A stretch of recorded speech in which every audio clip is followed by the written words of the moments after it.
नमस्ते सबैमा आज चाहिँ म तपाईहरुलाई के देखाउन आएको भने चाहिँ मेरो गाउँघरको भ्यू है। म चाहिँ के गर्छु कहाँ जान्छु भन्ने कुरा देखाउन आएको। म चाहिँ अब ड्युटीतिर लागेको है।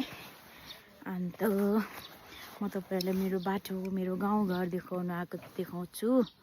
थोरै पर्खिनुस् है।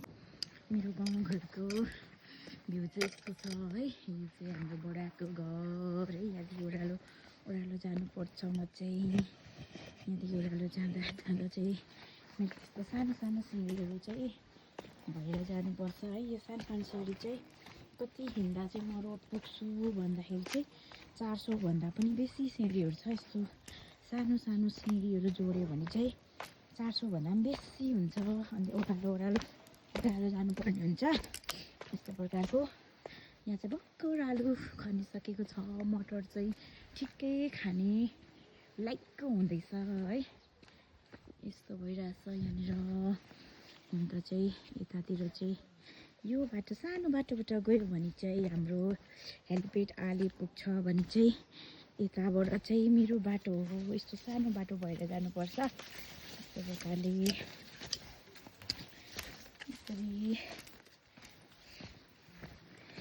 यस्तो छ हाम्रो जग्गा चाहिँ। यस्तो जङ्गल ब्युटिफुल ग्रिनी टाइपको।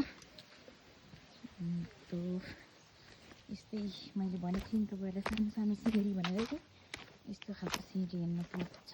हामी चाहिँ यस्तो छ हाम्रो जग्गा चाहिँ। गुड मर्निङ बारी। गुड मर्निङ दी। ठिकै छौ? हजुर। के गरेको? अब उकालो माथि घर गएको। टिका त के हो घाँटीमा लगाइसौ?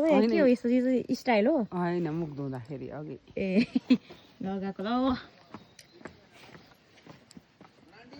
यस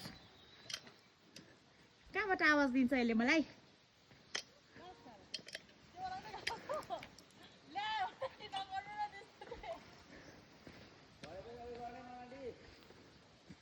आज भ्याउँदिन। भोलि भोलि होइन स्याटरडे।